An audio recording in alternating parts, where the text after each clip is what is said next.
네, 여러분께서 기도해 주시고 또 후원해 주셔서요. 저 터키와 이집트 우리 잘 여정을 마치고 돌아왔습니다.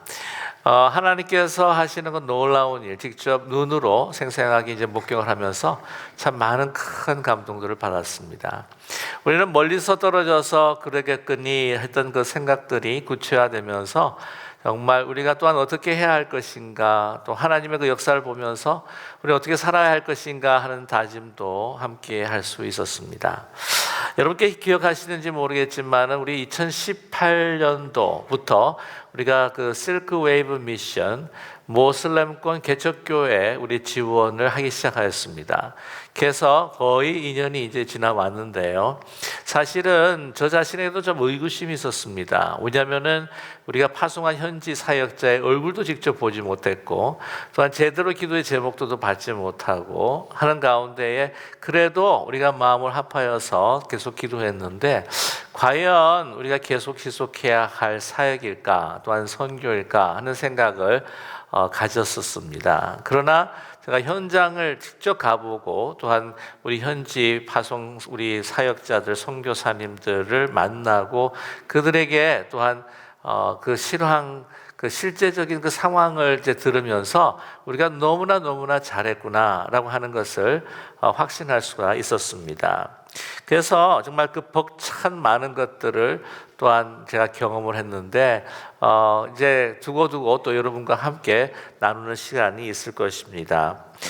특별히 이번에 나누기 원하는 것은 특별히 이 안디옥 교회에서의 그 사역과 또한 사역자들을 만나면서 하나님께서 정말 이 안디옥 교회 그 바울 당시의 그 안디옥 교회를 통해서 역사하시는 그 하나님의 일을 지금 이 시간 정말 1400년 동안 막혔던 그 기독교 또한 하나님의 그 진리가 이제는 더욱더 이제 드러나기 시작했구나. 안디옥 교회의 어떤 새로운 부흥을 우리에게 베풀고 또한 그 땅에 하나님께서 역사하시는구나 하는 것을 느낄 수가 있었습니다.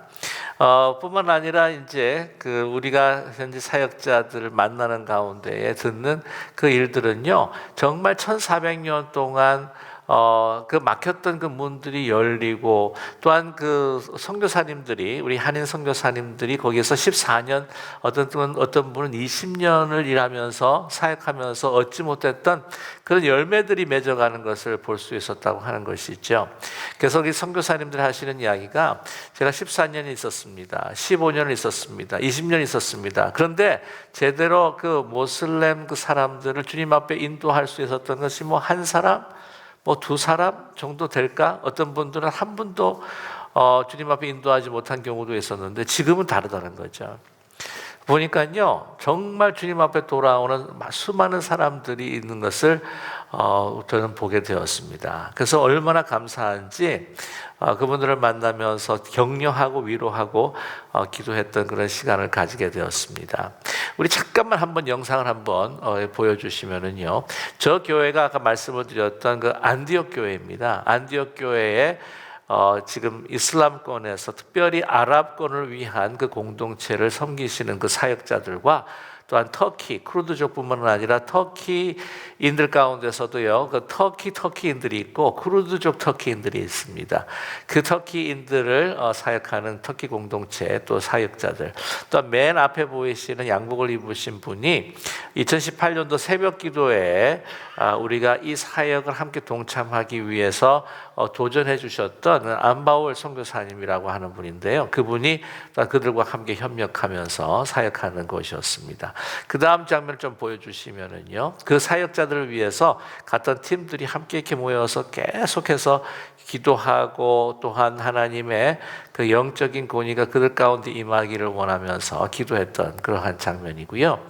그 다음에 이제 보시게 되면은 저희 그 안디옥 교회를 섬기고 있는 현지 저희가 파송한 선교사 여러분 기억하시는지 모르겠지만 조지라고 하는 그 선교사, 그 다음에 그 와이프가 되시는 마리라고 하는 분이 있는데, 그 안디옥 교회에 특별히 이 쿠르드족 터키인들을 위해서 정말 열심히 사역하고 계시는 그러한 사역자셨습니다. 기둥과 같은 분이어서 이 우리 선교사님들뿐만이 아니라 그 성도님들이 얼마나 칭찬하고 또한 하나님 앞에 감사하는 그런 사역자인지 모릅니다. 우리 다시 한번 좀 보시면요.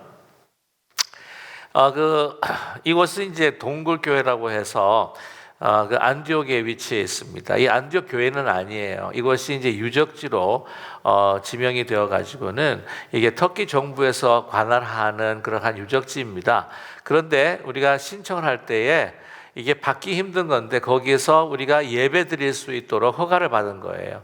허가를 받은 것뿐만이 아니라 보시면 저게 세례하는 장면이 있습니다. 저 세례, 그 모슬렘권의 그 여인을 세례하고 그 딸 소피아, 이분이 엘리라고 하는 분인데요. 그 쌀 소피아까지 유아 세례 주었던 곳이 바로 저곳이었습니다. 저 세례 주는 사람이 누구냐? 저인 거 보이세요? 예. 너무너무 감격적이었어요. 모슬렘 땅에서.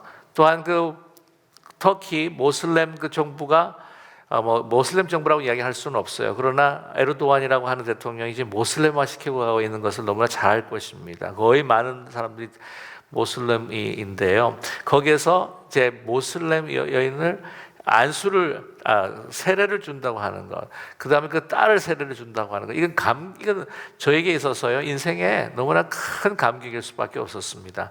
제가 가만히 생각해 보면 일생에 모슬렘 사람에게 이렇게 세례를 줄 수 있을까 하는 생각을 해본 적도 있었습니다.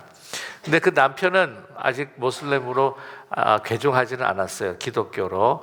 그러나 아내가 그렇게 함으로 인하여서 그것을 본인이 허용을 하면서 그게 굉장히 쉽지가 않습니다. 잘못하면 그 모슬렘 그 집안에서 축출을 당할 수 있는 경우가 있다고 하는 거죠. 그러나 그것을 함께 축하해 주는 남편의 모습을 보면서 야, 이제 얼마 있지 않아서 그도 예수 그리스도의 성부, 성자, 성령 하나님의 이름으로 세례를 받게 될 것이다. 우리가 기도하면서 그 믿음을 가지고 돌아왔습니다. 예, 얼마나 감사한지 몰랐어요. 그 다음 사진을 보시면요. 저희가 계속해서 또 한 분 했던 셰로 목사님이라고, 셰로 사모님은 사디카라고 하는 분인데 그분 이제 교회가 이번이 이제 세 번째 개척하는 교회였습니다. 근데 세 번째 개척하는 교회도 사람이 이제 몰려들기 시작하면서 이런 일이 참 많지 않대요. 그런데 사람들이 이제 몰려들면서 이제는 가정에서 드릴 수가 없어가지고는 이제 하나의 빌딩을 렌트할 수밖에 없는데 그 렌트하는 것이 교회로 쓰겠습니다라고 렌트할 수 있는 곳들이 그렇게 많지 않다는 것이 굉장히 힘든데 하나님의 은혜로 그 장소에 이제 렌트해서 아무것도 없는 상황 속에서 저희들이 여러분의 주신 그 헌금들 가운데에서 격려금을 드리고 또한 축복하는 그러한 시간들을 가졌어요. 너무 감사한 건 뭐냐면은 그와 함께한 우리 청년이 한 명 있었는데 그 청년이 시리아 난민으로 이제 이스탄불로 들어오게 된 거예요. 그러는 가운데에 그가 기독교라고 하는 것이 무엇이냐 알고 싶어가지고 인터넷, 여러분 난민들도요 다 스마트폰 가지고 있는 거 아십니까? 스마트폰이 없으면 살 수가 없어가지고 다 갖고 있는데 기독교가 무엇인가 하면서 스마트폰을 보면서 기독교에 관한 이야기들을 계속 서치를 했다는 거죠. 그러는 가운데 한 번은 꿈을 꿨답니다. 그랬더니 자기가 어느 교회 안으로 들어가는 것을 자기가 꿈을 꿨다는 거예요. 내가 이렇게 너무 많이 보다 보니까 그런 거겠지라고 생각했는데 그 다음 날은 예수님이 진짜 나타나시더래요. 그래서 본인이 직접 이 셰로 목사님의 교회를 찾아가게 된 겁니다.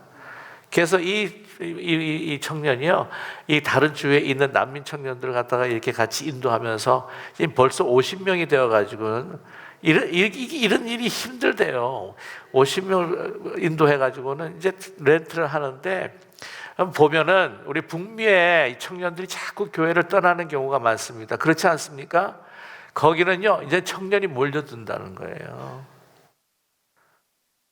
그 난민들 가운데서 이 이슬람에 대해서, 모슬렘에 대해서 실망하고 정말 낙심했던 그 사람들이 이제는 주님을 찾아서 몰려든다는 거예요.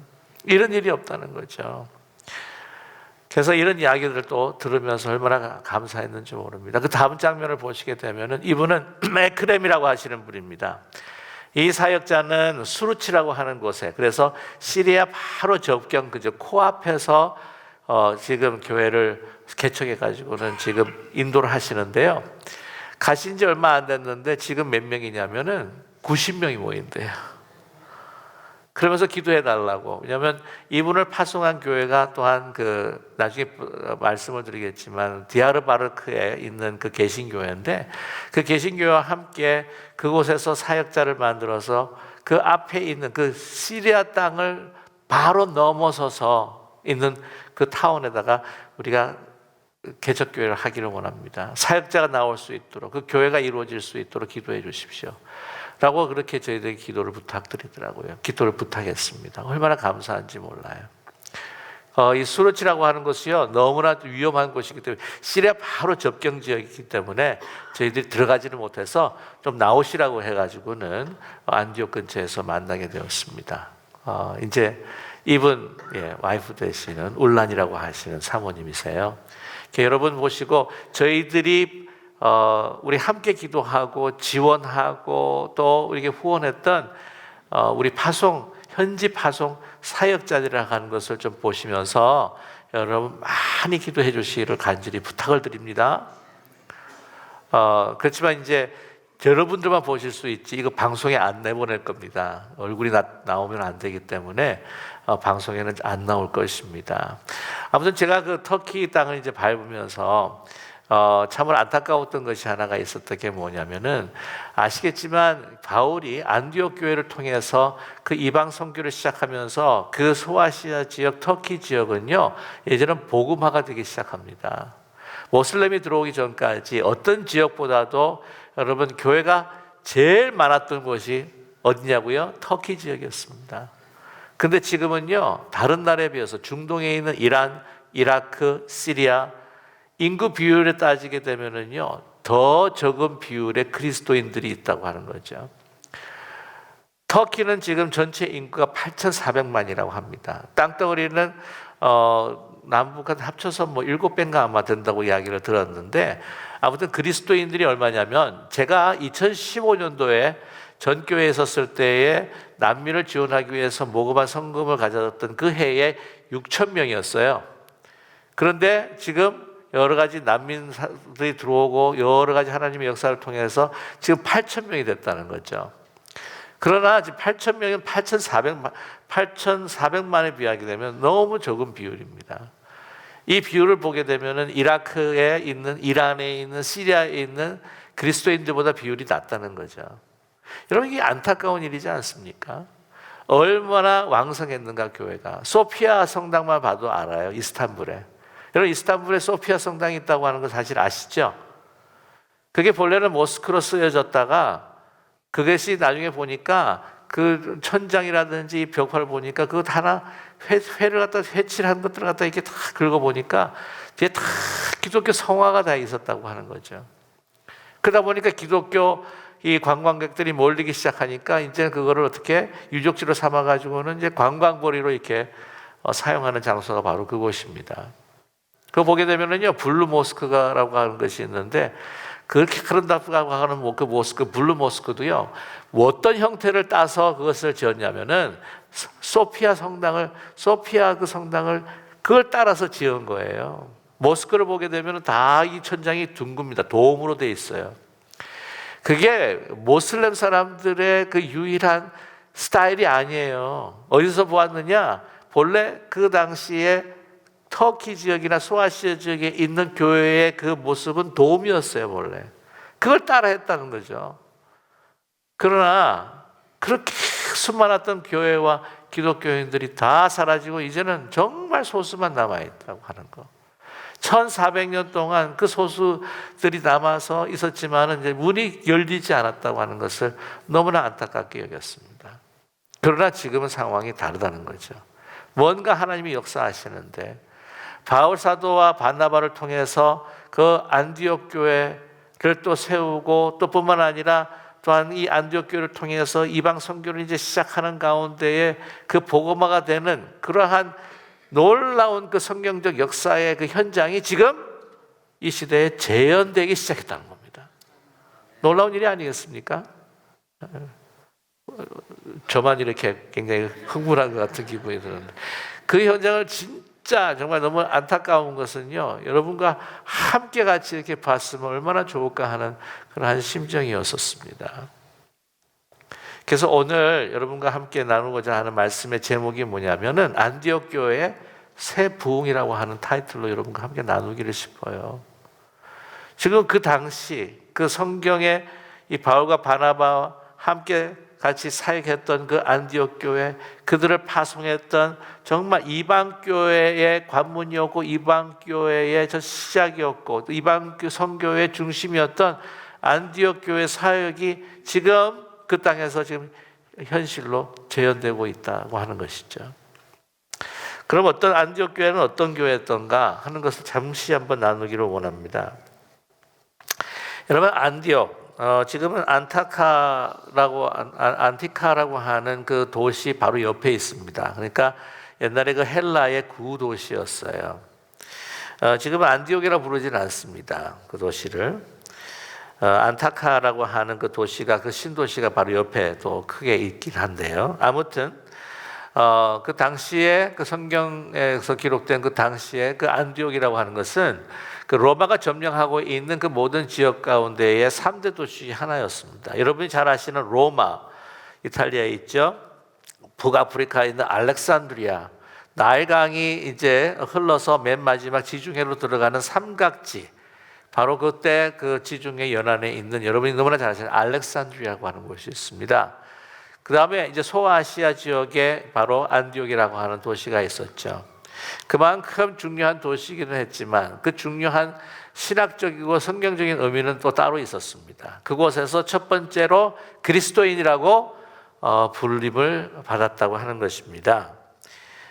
오늘 13장을 읽었지만은 사도행전 11장 26절을 보게 되면은요, 이런 기록이 있습니다. 이제 바울과 바나바가 이제 만나게 되는데, 만나서 안디옥에 사울을 데리고 옵니다. 바울을 와서 둘이 교회에 1년간 모여 큰 무리를 가르쳤고, 제자들이 안디옥에서 비로소 그리스도인이라 일컬음을 받게 되었더라 라고 이렇게 이야기를 합니다.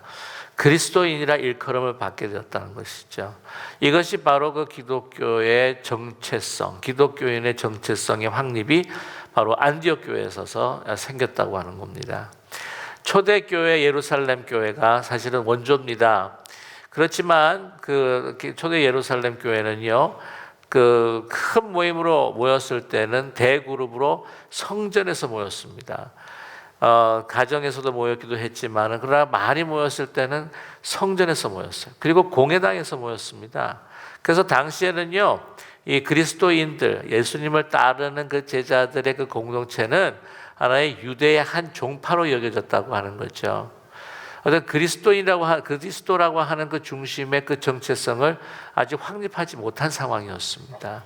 그러나 그리스도인이다 라고 할 때에 바로 그리스도를 믿는 것뿐만이 아니라 모든 계시는 바로 그리스도 중심이어야 된다라고 하는 그 정체성이 바로 이방의 선교가 시작이 되는 안디옥에서부터 정립되고 확립되었다고 하는 거죠.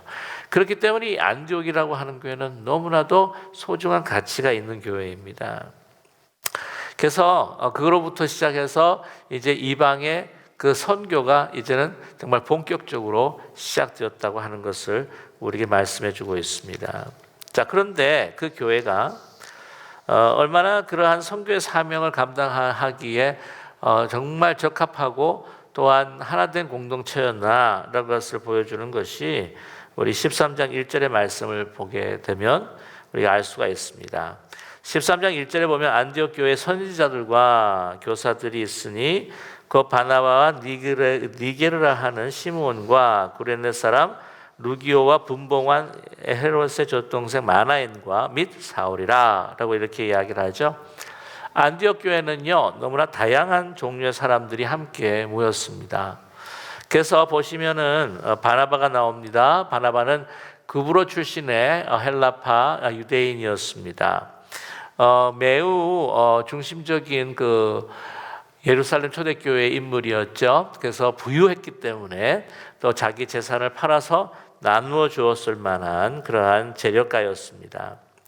뿐만이 아니라 오늘 보게 되면은요, 니게르라고 하는 시므온이다라고 나오는데, 이 니게르라고 하는 것은 바로 흑인을 지칭을 하는 겁니다. 그래서 이 흑인이 있었고, 구레네 사람 루기오, 이 사람도 이제 흑인이었다고 알 수 있는 것이, 구레네라고 하면은 북아프리카 지역입니다. 그렇기 때문에 이 사람도 흑인이다라고 하는 것을 우리가 알 수가 있어요. 거기에 헬라파 유대인뿐만 아니라 또한 흑인들도 그 리더십에 있었고, 또한 교사와 선지자로 사역을 담당했다고 하는 것이죠. 자, 그뿐만 아닙니다. 분보왕 헤롯의 젖동생 마나엔이라고 하죠. 그래서 아마 같은 유무에서 젖을 아마 같이 이렇게 나누어 먹었던 것 같습니다. 한마디로 말하면은 그런 귀족의, 그 여인은 마나엔은 귀족의 사람이라고 하는 것이죠. 그리고 이제 사울을 또한 이야기합니다. 보면 다 인종, 다 계급의 교회였습니다. 그러나 그들은 주를 섬김에 있어서 하나가 되었고요. 또한 이 사명을 다하기 위해서 바울과 또한 바나바를 파송하는 데 있어서 적극적이었다고 하는 것을 우리가 알 수가 있습니다. 하나님의 사명을 다함에 있어 주를 섬긴다고 하는 것, 일심을 다해서 주를 섬긴다고 하는 것이 얼마나 중요한지 모릅니다. 하나가 된다고 하는 것은 우리가 섬겨야 할 분이 주님이라고 하는 것으로 우리가 한 마음이 될 때 가능하다는 것이죠. 서로를 섬겨달라고 할 때는 이건 그 교회가 하나 될 수가 없습니다. 제가 동부, 제가 주로 갔었던 교회가 이스탄불에 있는 쉐로 목사님을 만나기 위해서 갔던 것도 있지만은, 그러나 주로 시리아 접경 지역에 있는 그러한 그 도시들을 방문하면서, 예를 들자면 바안이라고 하는 도시, 또한 디아르바르크라고 하는 도시, 또한 이 안디옥 도시 이렇게 쭉 이렇게 돌면서 이제 봤는데, 거기는요 정말 많은 그러한 그 사람들이 이제 함께 여러 배경을 가지고 모였습니다. 그러니까 말씀드렸듯이 터키인이지만 쿠르드족이고, 쿠르드족이면서 터키인이고, 터키이면서도 터키인이고, 거기는 또 이란 난민이 있는가 하면 시리아 난민들이 들어와서 이렇게 같이 함께 이렇게 생활을 하고 있는데요. 여러분, 그들을 보게 되면 역사적으로 별로 좋은 관계는 아닙니다. 이 터키 쿠르드족인 터키는요, 터키인들에게 많은 좀 환란을 당했어요. 그래서 별로 그렇게 관계가 좋지를 않습니다. 뿐만이 아닙니다. 쿠르드족은요, 시리아와 또한 이란과도 별로 그렇게 관계가 안 좋습니다. 여러분 아시지만 쿠르드족들이 얼마나 자기의 그 독립국가를 형성하기 위해서 노력하는 거 여러분 잘 알고 계시죠? 그렇기 때문에 다른 이 접경 지역에 있는 국가들과 별로 그렇게 관계가 좋지 않습니다. 그럼에도 불구하고 한 교회에 모여서 주를 섬기면서 그들에게 주신 그 사명, 이 복음을 전하는 사명에 있어서 하나 된 것을 저는 볼 수가 있었습니다. 네, 그 디아르바르크 교회나 이제 바한 교회 가니까 그들의 기도의 제목이 뭐냐면, 우리 안에 있는 성도들을 사역자로 세워서 이제 교회가 없는 곳에 파송시켜 주시고, 특별히 이 시리아를 넘어서, 선을 넘어서 그 교회가 없는 곳으로 우리 그 사역자를 보내면서 하나님의 복음이 전파될 수 있도록 기도해 주십시오. 그렇게 저희들한테 기도 제목을 부탁하시는 거예요. 그런데 제가 너무너무 인상에 남는 것이 뭐냐면은, 디아르바르크라고 하는 그 교회에 아흐멧 목사님이 계십니다. 그 아흐멧 목사님은요, 이 디아르바르크 개신교회를 세우기 위해서요 얼마나 굳은 고생을 한지 모릅니다. 얼마나 박해가 심했는지, 얼마나 방해가 많았는지, 그래도 굳건하게 정말 붙잡혀 가기도 하고, 뭐 어떤 때는요 막 이 골목에서 막 총탄이 날라오는데 그걸 무릅쓰고 성도님들이, 목사님이 교회에 와서 예배 드리는 그런 경우도 있었던 거예요. 근데 이런 것들이 막 소식이 전해지자 유럽에 있는 막 신문에도 막 나오고요. 그분이 막 갑자기 유명해진 거예요. 그래가지고는 이 터키 정부가 마음에 걸려가지고는, 우리는 이 교회를 갖다가 교회로서 허용을 하고 예배 드릴 수 있도록 우리가 보호를 할 것이다. 막 그래가지고는 뭐 하여튼 하나님 이 하나만 이야기해도 여러분 다 이야기할 수가 없어요. 아무튼 근데 그분이 뭐라고 이야기하냐면, 제가 2015년도에 이제 방문을 했는데 그분이 기억을 하더라고요. 근데 그 이후에 어떤 연유인지 모르겠지만 어떤 사업이나 어떤 일들을 통해서 8가족이 한국의 8가족이 교회로 들어왔다는 거예요. 교회 들어와 가지고는 같이 이렇게 교회 생활을 하는데 무슨 일을 하는데 자꾸 충돌이 일어나더라는 겁니다. 본교에 있는 교회들이랑 한국 그 가족들이. 그래가지고 계속해서 충돌이 일어나가지고는 좀 일하기가 좀 힘들었다는 거죠. 그러더니 이제 근데 열심히 일하더래요. 열정을 가지고 일을 맡기면 막 열심히 하는 거예요. 막 어떤 사람보다도 빨리빨리 촥 일을 해치우는데 너무 좋더래요. 근데 뭔가 하나 이슈가 있으면은 그거 가지고 계속 충돌하는데 결국에는 그 8가정이 저희들이 따로 하나 교회를 만들어 보겠습니다. 그래가지고는 그러면 이 디아르바르크 개신교회에 있는 그 요 빌딩이 있으니까 마음대로 사용하십시오. 라고 그렇게 이야기를 했대요. 그런데 그 8가족이 막 이야기하고 저 이야기 하는데 한 3, 4년이 지났는데도 아직까지도 교회를 형성을 못했다는 거죠. 그러면서 하시는 이야기가 뭐냐면은 우리 한국 분들에게는요, 하나님께 주신 아주 귀중한 은사가 있는데 그게 다 리더십. 모든 우리 한국 분들을 보면은 다 리더가 될 수 있는 하나님께서 은사를 주셨는데 근데 팔로워는 아닌 것 같아요. 그러더라고요. 근데 제가 속으로 생각했습니다. 참된 리더가 되기 위해서는 진짜 참된 팔로워가 되어야 되는데 어떻게 그랬을까라고 이야기하면서 그렇게 말씀을 하시는데 뭐를 이야기하고 싶으신지 다 알겠더라고요. 그 마음이 참 많이 새겨졌습니다. 그래서 하시는 이야기가 그분들이 우리와 정말 함께 한 마음으로 같이 일한다면 지금 디아르바르크 개신교회가 할 수 있는 정말 하나님을 위한 이 복음의 사역, 이 교회 개척에 있어서 5배, 6배의 일을 감당할 수 있을까 저는 그렇게 믿습니다. 그렇게 이야기하셔요.